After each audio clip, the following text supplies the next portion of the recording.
ఈ వీడియో చూస్తున్న వాళ్ళందరికీ కూడా వెస్ట్రన్ వేర్ అండ్ దాంతోపాటు పిఎస్ షేప్ బాడీ షేప్ ఎవరికైతే ఉంటుందో వాళ్ళకి సంబంధించి వెస్ట్రన్ వేర్ వేసుకునేటప్పుడు ఎటువంటి జీన్సెస్ ప్రిఫర్ చేయాలన్న వాటిపైన అవగాహన కల్పించడానికి మనతో పాటు ప్రసన్న గారు ఉన్నారు. ఆవిడ అడిగి తెలుసుకుందాం. హలో ప్రసన్న గారు. హలో అండి. So PS shape body already మీరు ఇంతకు ముందు ఇట్లా డ్రా చేసి మీరు చూపించారు. సో చాలా మందికి ఇక్కడ చాలా సన్నగా ఉంటుంది అండ్ నడుము దగ్గర నుంచి కనుక మంచి పొట్ట భాగం అంతా ఫ్యాట్ ఉంటుంది. అలాంటి వాళ్ళు జీన్సెస్ వేసుకునేటప్పుడు ఎటువంటి కేర్ తీసుకోవాలి, ఎలాంటి వేసుకోవాలి అంటారు? జనరల్గా జీన్స్ వేసుకునేటప్పుడు అంటే డ్రెస్ అవ్వాలి అంటే 2 minutesలో పైన ఒక టీ షర్ట్ కింద ఒక జీన్స్ వేసుకుంటే మనం ఈజీగా రెడీ అయిపోవచ్చు.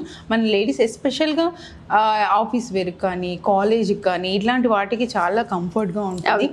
డెఫినెట్గా మనం పియర్ షేప్ ఇప్పుడు డిస్కస్ చేద్దాం. పైన భాగం ఎప్పుడైతే సన్నగా ఉంటుందో అంటే ఇక్కడ వరకు సన్నగా ఉండి ఇక్కడి నుంచి మీకు నడుము అంటే హిప్ భాగం వరకు థైస్ వరకు ఎలా రౌండ్ షేప్ లో ఉంటుంది, అలాంటి వాళ్ళని మనం పియర్ షేప్ అంటాము అని ఇంతకు ముందు చాలా సార్లు డిస్కస్ చేసాం.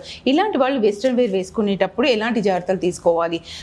కింద భాగం అంటే మన హిప్ నుంచి మనం ఏదైతే ప్యాంట్స్ యూస్ చేస్తామో అది జీన్స్ కానీ ప్లాజోస్ కానీ ఏదైనా సరే రకరకాలుగా మోడల్స్ వచ్చాయి ఇప్పుడు మార్కెట్లో. డిఫరెంట్ ప్యాటర్న్స్ అంటే బూట్ కట్స్ జనరల్గా జీన్స్లో వేసుకునేటప్పుడు బూట్ కట్స్ అయితే చాలా అందంగా ఉంటుంది, ఎందుకంటే లూజ్గా ప్లాజో టైప్ అయితే వచ్చేస్తాయి ఇవి. పైన మీరు టీ షర్ట్స్ వేసుకునేటప్పుడు ఒక కోట్ని యాడ్ చేస్తే ఇంకా అందంగా ఉంటుంది, ఎందుకంటే టైట్ టీ షర్ట్స్ మన బాడీ షేప్ని ఎలివేట్ చేస్తాయి. కాబట్టి జీన్స్ వేసుకునేటప్పుడు కంపల్సరీ కోట్ని యాడ్ చేయడం, డిఫరెంట్గా స్టైల్ని, అది కూడా ఫ్యాబ్రిక్స్ షిఫాన్ జార్జెట్ ఇట్లా లైట్ వెయిట్స్, అది కూడా ప్రింటెడ్ అయితే ఇంకా బాగుంటాయి.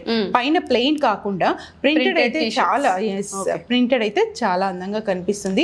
ఈక్వల్ గా మనం చేయడం జరుగుతుంది అనమాట మన బాడీ షేప్ ని.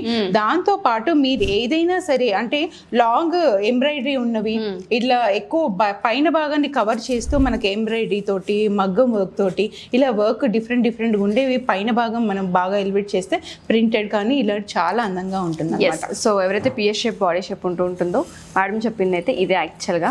సో బూట్ ప్యాంట్స్ అని మనం అంటూ ఉంటాం కదా, ప్లాజోస్ ఎక్కువ ప్రిఫర్ చేయాలి అండ్ దాంతోపాటు ఇటువంటివి కనుక ప్రిఫర్ చేస్తే బాడీని పైనుంచి కింద వరకు ఈక్వల్గా చూపిస్తూ ఉంటుంది అండ్ దాంతోపాటు ఎక్కడ ఎలివేట్ అవ్వకుండా ఉంటాం.